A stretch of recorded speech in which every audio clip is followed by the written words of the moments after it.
Hello everyone and welcome back to my channel. Today what we are going to be going over is a new series that I'm basically going to introduce. It's been a while since my last video, but I'm going to be talking about the redistricting process. So every 10 years after the census, there are, each state has to, if they have multiple congressional districts, or even if they have a state legislature, they are going to have to redistrict and redraw the state partisan lines for these different districts. This is just to account for shifting populations, if they want to add certain seats or take away certain seats from different legislatures or congressional maps. It really just depends on the legislation, and even if there is shifting demographics, if they need to account for a Voting Rights Act district in order for them to actually be fairly represented. The first state that we're going to be going over is Illinois, and why I'm going over Illinois, because it is seemingly random.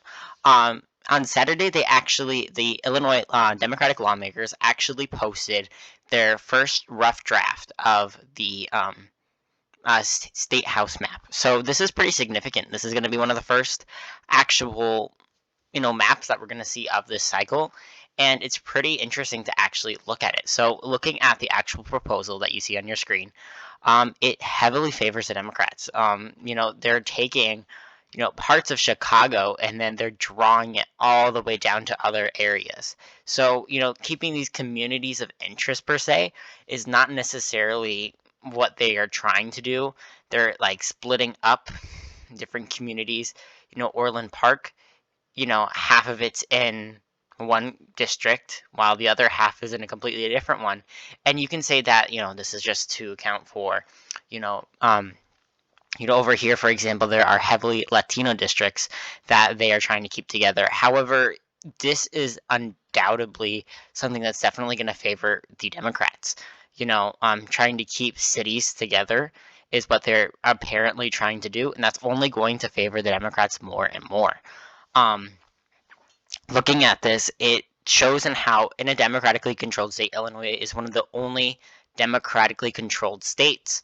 Looking at the current state map, it's definitely going to change, and it's not going to be a good look for the Republicans. Currently, there are only 6 districts that lean in favor of the Republicans, and 2 of them are currently held by Democrats. And the Democrats actually won in 2020 despite their numerous House losses, and they won it by pretty substantial margins. One silver lining for the Republicans is the Southern District over here, I believe the 12th district. It's currently held by a Republican, and the Republican wins by quite a substantial amount every single time. However, the Democrats do understand this, and they are going to fight in order to actually, you know, win back this seat. So this is what I kind of think a map is going to turn out being. I think that the Democrats are going to take this 12th district and push it up so that it can, they can, like, any infrastructure that they actually had built in this district is just going to be absolutely wiped out, and they're probably going to have to primary. I believe this is Rodney Davis's seat. They're going to primary them together in order for them to actually fight it out and be in this new Democratic seat, which leans more for the Democrats. This current seat, I forgot what it's called. Yeah, the 17th congressional district. Illinois is losing a congressional district, which is pretty significant. So it's probably going to have quite a few, primarying between incumbents. I think the Rodney Davis one, and I believe this is Kissinger. I'm not 100% sure, but I think that they would probably be primaried. I think that they're just trying to keep this seat over here, despite being a more rural Trump district. I think they're still going to try to keep that. These 2 districts here are probably going to stay pretty Republican. These districts are actually the ones that I drew up pretty roughly. I know that they're not 100% accurate for the population, and not all of them are filled in, but I just wanted a rough representation of what might happen. And I think that they're probably just going to have 2 safe Republican districts. This one up here, it only went for the Republicans by 12 points as a composite.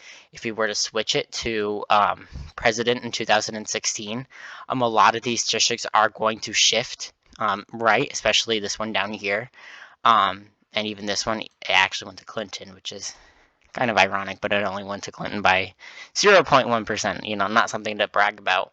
But even Tammy Duckworth was able to win over here pretty well. So it just showing how, the Chicago metro area does definitely fluctuate between candidates. I'm trying to actually understand, the median between the two is going to be kind of difficult for these state legislatures to actually draw, but they're going to probably try to keep or eliminate, these districts that are currently held by Lauren Underwood, and I forget what the other representative's name is, but they're probably going to try to, make them even a little bit more compact. These lines are very straight and more safe for the Democrats. There aren't as many safe districts in this current map, which may hurt them potentially in, a red wave year. However, I do think that they are going to try to maintain a lot of the districts that they currently have. Sorry, I'm just going to fix this. But yeah, I think in addition to that, they're probably going to still try to keep the Hispanic majority district over here. I try to include that along with a majority black district, and I believe that this is just a majority minority district by very narrowly, but it shows in how the Illinois Democrats are probably going to have a huge upper hand, and even shown in this video, Governor J.B. Pritzker? Yeah, J.B. Pritzker, he said that he would veto any unfair maps, but he's definitely been walking back such claims. And I think that this is pretty significant. In America, which is probably going to have a majority of districts decided by Republicans, and potentially even these independent per se commissions, which are not going to be independent, let's be real. But I think that this is going to be very significant. And looking at this current map that the Illinois Democrats proposed, it's definitely going to be a good outlook for the Democrats. However, it's not going to be representative of the entire country because, things are definitely going to shape up to be very favorable for the Republicans, especially in the upcoming midterms. I do not see a blue wave year happening. Yeah, so that's about all for this video. I hope you guys enjoyed it. Let me know another state that you guys want me to go over, potentially another map that you guys want me to make. And thank you so much for watching. I hope you subscribe and leave a comment down below. Thank you so much.